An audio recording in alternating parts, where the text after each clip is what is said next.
श्री कृष्ण जी कहते हैं, अच्छे लोगों की कृष्ण परीक्षा बहुत लेता है, परंतु साथ नहीं छोड़ता, और बुरे लोगों को कृष्ण बहुत कुछ देता है, परंतु साथ नहीं देता। एक बार वह गरीब व्यक्ति अपनी बेटी को उसके स्कूल से लेकर शहर के एक महंगे होटल में पहुंचा। उस व्यक्ति ने फटे पुराने कपड़े पहने हुए थे और उसकी बेटी स्कूल की ड्रेस पहनी हुई थी। जब दोनों होटल के अंदर पहुंचे तो वेटर पूछा, सर आप क्या खाना पसंद करेंगे, आप अपना ऑर्डर बता दीजिए। तब उस व्यक्ति ने कहा कि आप मेरे बेटी के लिए एक प्लेट पाव भाजी ले करके आ जाइए बस। वेटर ने कहा, सर आप कुछ नहीं लेंगे, आपके लिए भी कुछ लेकर आऊं? तो गरीब व्यक्ति ने कहा, मेरे लिए कुछ नहीं, आज मेरी बेटी के लिए पार्टी है।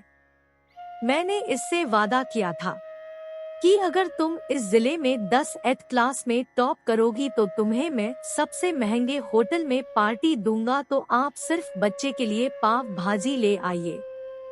वेटर ये बात सुनते ही दौड़कर अपने मालिक के पास गया और बोला कि सर आपसे एक छोटी सी रिक्वेस्ट है कि आप मेरी सैलरी से पैसा काट लेना, लेकिन आज मैं चाहता हूँ कि उस बच्ची के साथ उसके पिता को भी एक प्लेट पाव भाजी खिलाया जाए, क्योंकि उस बच्ची ने पूरे जिले में 10th क्लास में टॉप किया है।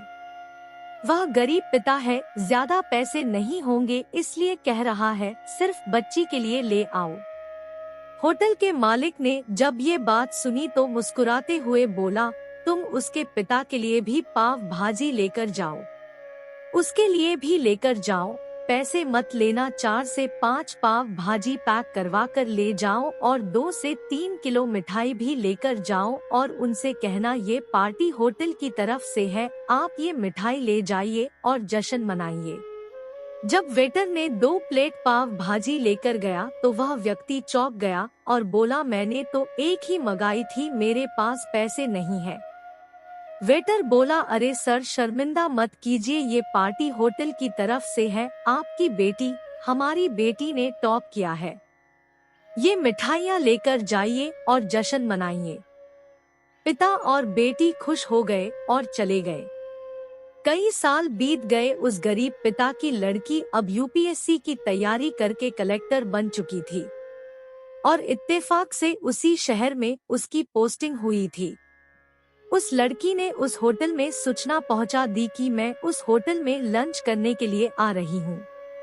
होटल के मालिक ने जब ये सुना तो होटल को पूरी तरह से सजावा दिया।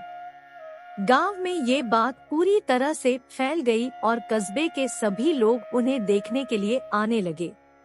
कलेक्टर अपने पिता के साथ उस होटल में पहुंची। कलेक्टर ने होटल के मालिक से कहा कि शायद आप मुझे पहचाने नहीं, हम वही पिता पुत्री है जो कि हमारे 10th क्लास टॉप करने पर आपने मुझे पार्टी दी थी।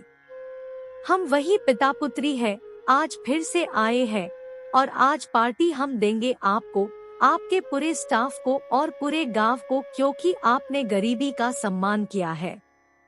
आपने उस दिन जो पार्टी दी थी, मुझे बताया कि मुझे कितनी और ऊंचाई तक पहुंचना है, कितनी और बड़ी मंजिल को छूना है। आपने एक नई प्रेरणा दी थी और आज मैं उसी प्रेरणा का एहसान चुकाने के लिए आई हूँ। वो मैडम ये सब कहते जा रही थी और आंखों से आंसू बहती जा रही थी। यह कहानी हमें सिखाती है कि कभी भी किसी गरीब का मजाक मत उड़ाना। हो सके तो उसकी मदद करना और अगर मदद ना कर सको तो उसका मजाक मत उड़ाना, क्योंकि वो सब देख रहा है। बनना है तो उसकी नजर में अच्छा बनिए। जहाँ भी रहिए कर दिखाइए कुछ ऐसा कि दुनिया करनी चाहे आपके जैसा।